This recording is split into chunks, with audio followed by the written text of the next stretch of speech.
दोस्तों, 5 दिनों तक चलने वाले दीपावली के महापर्व में धनतेरस का त्योहार सबसे पहले दिन मनाया जाता है और हिंदू पौराणिक मान्यता के अनुसार धनतेरस की तिथि पर भगवान धन्वंतरी का जन्म हुआ था। भगवान धन्वंतरी को आयुर्वेद और अच्छी सेहत के देवता के रूप में पूजा जाता है। दिवाली पर धनतेरस के दिन भगवान धन्वंतरी की पूजा करने से जीवन में सुख, समृद्धि, ऐश्वर्य और अच्छी सेहत का आशीर्वाद प्राप्त होता है। साथ ही इस दिन खरीदारी करना भी बहुत शुभ माना जाता है। धनतेरस के दिन हर तरह के शुभ कार्य प्रारंभ किए जा सकते हैं। इस दिन विशेष रूप से सोना और चांदी के आभूषण, नए बर्तन आदि खरीदे जाते हैं। धनतेरस के दिन इस प्रकार के विशेष चीजें खरीदने पर मां लक्ष्मी जी का आशीर्वाद मिलता है। ऐसी मान्यता है कि धनतेरस के दिन हम जिस भी वस्तु की खरीदारी करके लाते हैं उसमें 13 गुना की वृद्धि होती है। इसलिए आपको ध्यान रखना है कि कोई भी ऐसी गलती न करें, ऐसी वस्तु खरीद कर न लाएं जिससे कि अशुभता आ जाए। धनतेरस के दिन ये चीजें कौन सी है, खासकर मैं आज की वीडियो में आपको बताऊंगा कि आपको इन 13 विशेष चीजों में से आपको कुछ न कुछ वस्तुएं खरीदनी ही चाहिए। अगर आप सभी 13 वस्तु न खरीद पाए तो इनमें से जो भी आपकी सामर्थ्य व वस्तु आप घर पर खरीद कर ला सकते हैं। धनतेरस के दिन मां लक्ष्मी जी, कुबेर देवता और धनवंतरी भगवान की पूजा करने से घर हमेशा धन, धान्य, सुख, सुविधा और वैभव से भरा रहता है। धनतेरस के दिन जो लोग सोने चांदी से बने हुए आभूषण या सोना चांदी न खरीद पाए, उन्हें भी ऐसी कुछ चीजें अवश्य ही खरीदनी चाहिए। सबसे पहले वस्तु है झाड़ू। धनतेरस के दिन नई झाड़ू खरीदना बहुत शुभ माना जाता है। झाड़ू को मां लक्ष्मी जी का प्रतीक माना जाता है और ऐसा माना जाता है कि नई झाड़ू से धनतेरस के दिन पहले पूजा करके फिर उसका प्रयोग करने से घर की सारी नकारात्मक ऊर्जा दूर हो जाती है और घर में सुख, समृद्धि का वास हो जाता है। अगर हो सके, समर्थ हो तो धनतेरस के दिन एक झाड़ू का गुप्त दान करना चाहिए। इसे आप मंदिर में किसी चौराहे पर या ऐसी जगह पर जहां से कोई भी जरूरतमंद व्यक्ति इस झाड़ू को उठाकर ले जाए, वहां पर आपको रख देना चाहिए। दूसरी वस्तु है साबुत धनिया। धनतेरस के दिन आप कुछ लेकर आए या ना आए, साबुत धनिया तो हर कोई ला सकता है। साबुत धनिया लाकर दिवाली के दिन उसे पूजा करने के बाद अपने ही घर में क्यारी में गमले में डालना चाहिए और ऐसा करने से कहा जाता है कि घर में आपके जो भी धन है, जो भी आए हैं, उसमें बरकत होने लगती है। अगर आए दिन अनावश्यक रूप से खर्चे होते हो तो उसमें भी रोक लग जाती है। इस दिन नमक भी खरीद कर लानी चाहिए। नमक अगर आप देलही वाला लाते हैं तो और भी शुभ है, लेकिन आजकल देलही वाला नमक मिलना हर जगह पॉसिबल नहीं होता है। तो आप जो भी नमक आपको मिल पाता हो वह नमक आप इस दिन घर पर लेकर आएं। धनतेरस से लेकर दीपावली के अगले दिन गोवर्धन और भाई दूज तक आप इसी नमक का प्रयोग करें और इन 5 दिनों तक लगातार आपको नमक का पोछा भी घर में लगाना चाहिए। ऐसा करने से दरिद्रता दूर हो जाती है और घर से नकारात्मक ऊर्जा भी दूर हो जाती है।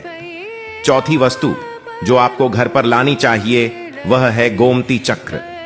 कहते हैं कि जिस घर में गोमती चक्र होता है वहां सुख, सौभाग्य और समृद्धि की वृद्धि होती है।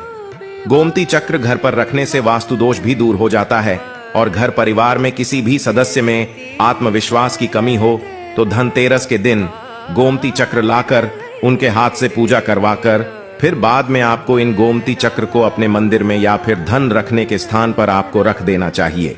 ऐसा करने से जो भी संबंधित परेशानी है वह दूर हो जाती है। आपको ये सारी वस्तुएं मार्केट में पूजा वाली दुकान में बहुत आसानी से मिल जाएंगी। 5वीं वस्तुएं हैं कौड़ियां। कौड़ियां आपको सफेद, भूरी, पीलियां चितकबरी मिल जाएंगे, लेकिन आपको जो कौड़ियां लानी हैं वह या तो सफेद लेकर आएं या फिर पीले रंग की कौड़ियां लेकर आएं। कहते हैं जिस घर में कौड़ियां होती हैं वहां पर मां लक्ष्मी जी हमेशा वास करती हैं। कौड़ियां लक्ष्मी जी को आकर्षित करती हैं, इसलिए आज के दिन आप 5, 7, 11 या 13 कौड़ियां लाकर आप चाहे तो धनतेरस की शाम को या फिर दीपावली की रात को इनकी पूजा करके रोली, अक्षत, कुमकुम अर्पित करके फिर एक लाल कपड़े में बांधकर आपको अपने घर में जहां पर भी आप धन रखते हैं वहां रख देना चाहिए। हर साल आप इन्हीं पुरानी कौड़ियों की पूजा कर सकते हैं। हर साल आपको कौड़ियां खरीदने की आवश्यकता नहीं है। यदि आप नहीं कौड़ियां खरीदना ही चाहते हैं तो पुरानी कौड़ियों को आप जल में प्रवाहित कर दें। छठी वस्तु है श्री यंत्र। श्री यंत्र खरीदते समय देख लीजिएगा कि उस पर सभी चिन्ह, सभी जो भी निशान होते हैं वह अच्छे से अंकित होनी चाहिए। श्री यंत्र जिस घर में होता है, नियमित रूप से श्री यंत्र की पूजा जिस घर में होती है, वहां पर भी कभी धन का अभाव नहीं रहता। श्री यंत्र की उत्पत्ति को लेकर धार्मिक पुराणों में उल्लेख मिलता है कि एक बार महालक्ष्मी जी प्रसन्न होकर पृथ्वी से बैकुंठ लोक चली गई। माता के रुष्ट हो जाने से धरती पर समस्याएं प्रकट हो गई। ब्राह्मण और महाजन बिना लक्ष्मी जी के निर्धन हो गए। तब ब्राह्मणों में श्रेष्ठ वशिष्ठ मुनि ने निश्चय किया कि मैं लक्ष्मी जी को प्रसन्न कर पृथ्वी पर वापस ले आऊंगा। जब मुनि वशिष्ठ बैकुंठ में जाकर मां लक्ष्मी जी से मिले तो उन्हें पता चला कि मां लक्ष्मी जी तो अप्रसन्न हैं और वह किसी भी स्थिति में पृथ्वी पर आने को तैयार नहीं है। तब वशिष्ठ जी ने वहीं पर बैठकर भगवान विष्णु की आराधना शुरू कर दी। नारायण ने प्रसन्न होकर मुनि वशिष्ठ को अपने दर्शन दिए। वशिष्ठ जी ने श्री हरि विष्णु से कहा कि हम पृथ्वी पर बिना लक्ष्मी जी के बहुत दुखी, हमारे सारे आश्रम उजड़ गए, धरती पर वैभव खत्म होने वाला है। यह सुनकर भगवान विष्णु वशिष्ठ मुनि को साथ लेकर मां लक्ष्मी जी के पास गए और उन्हें मनाने की कोशिश की, लेकिन फिर भी मां लक्ष्मी जी नहीं मानी। तब उन्होंने कहा कि मैं किसी भी स्थिति में पृथ्वी पर वापस जाने को तैयार ही नहीं हूं। जब चारों दिशाओं में मां लक्ष्मी जी के पृथ्वी पर वापस न आने की बात फैल गई, तब देवताओं के गुरु बृहस्पति जी ने एक युक्ति सुझाई। उन्होंने कहा कि अब श्री यंत्र साधना ही एकमात्र उपाय बचा है जिससे मां लक्ष्मी जी को धरती पर आना ही पड़ेगा। गुरु बृहस्पति जी के निर्देशों से श्री हरि ने धातु पर श्री यंत्र का निर्माण किया और उसे मंत्र सिद्ध प्राण प्रतिष्ठा युक्त करते हुए दीपावली के 2 दिन पूर्व धन त्रयोदशी को श्री यंत्र पर स्थापित करके विधि विधान से उसका पूजन किया। पूजन समाप्त होते होते माता लक्ष्मी जी को वहां आना ही पड़ा और वे बोली कि मैं किसी भी स्थिति में यहां आने के लिए तैयार नहीं थी, यह मेरा प्रण था, परंतु बृहस्पति जी की युक्ति से मुझे आना ही पड़ा। श्री यंत्र मेरा आधार है और इसी में मेरी आत्मा भी बसती है। यही कारण है कि धनतेरस के दिन श्री यंत्र खरीद देना चाहिए और अपने घर में स्थापित करना चाहिए। 7वीं वस्तु है 7 मुखी रुद्राक्ष की माला या फिर 7 मुखी रुद्राक्ष।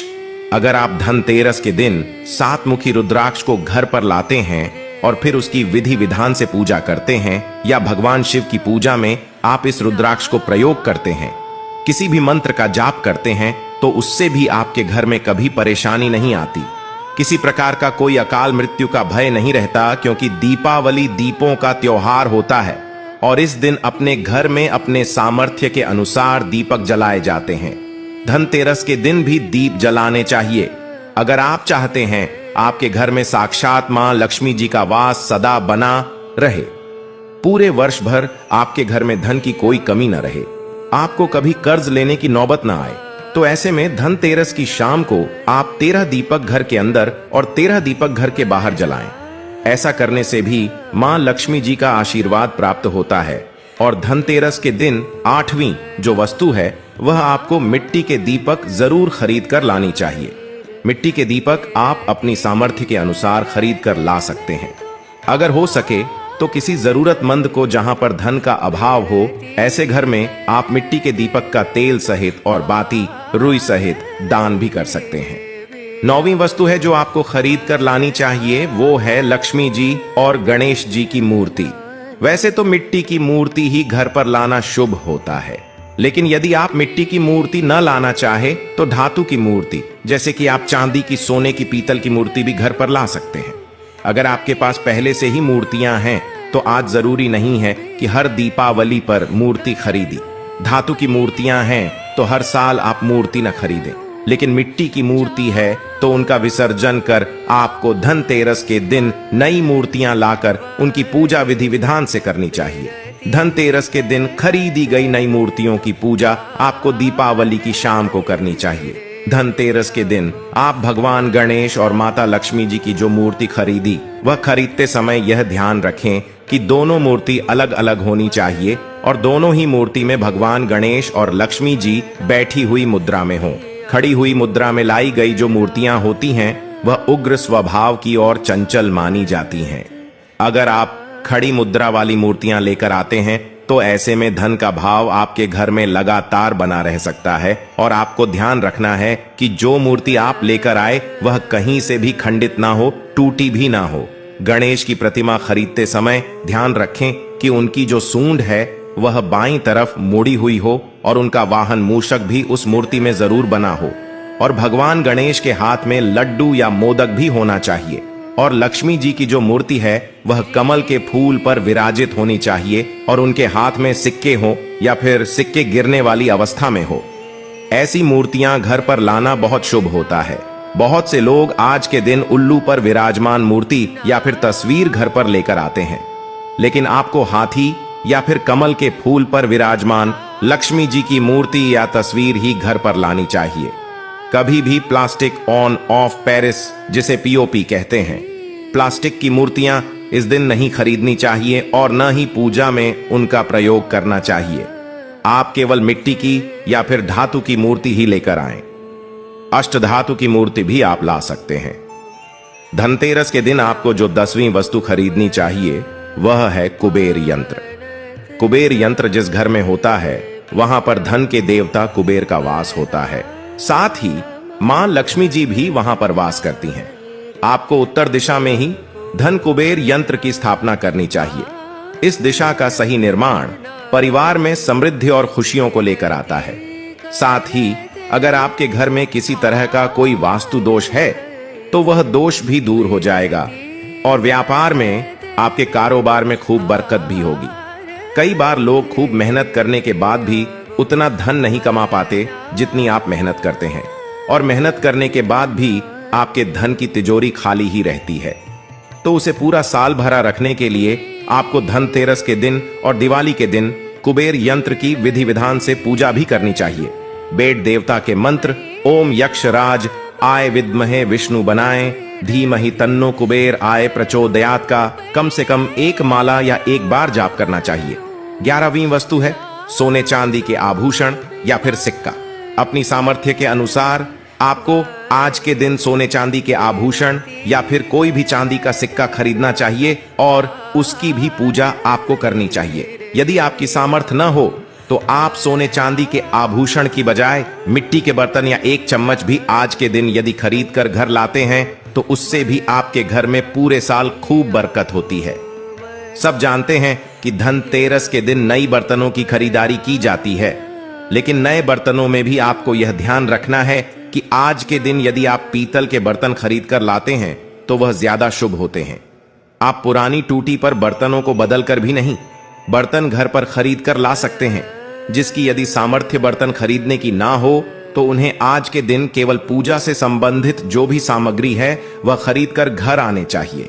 ऐसा करने से भी आपको धन कुबेर भगवान और मां लक्ष्मी जी का आशीर्वाद प्राप्त होता है। जिसकी अगर सामर्थ्य हो तो वह अपनी सामर्थ्य के अनुसार इस दिन कुछ भी चाहे वह खरीद सकता है, लेकिन बर्तनों में आपको लोहे के बर्तन इस दिन भूल से भी नहीं खरीदनी चाहिए। लोहे के बर्तन खरीदने से एक तो शनि दोष सकता है, शनि ग्रह से संबंधित परेशानियां आपके जीवन में, आपकी कुंडली में, घर परिवार में आ सकती हैं और राहु केतु ग्रह भी बलवान हो जाते हैं।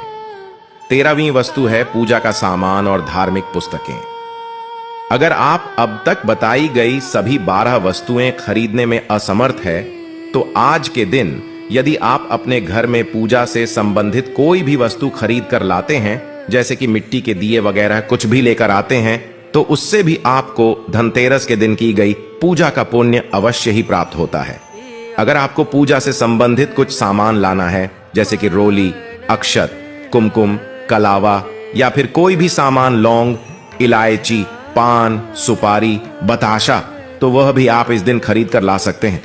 इसके अलावा धार्मिक पुस्तकों में जैसे कि व्रत कथाएं हैं या फिर पूरे हफ्ते पढ़ने वाले जो भी व्रत त्योहार हैं और आरतियों की किताबें, और अगर आप पढ़ते हो तो आप पुराण भी आप अपने घर पर ला सकते हैं।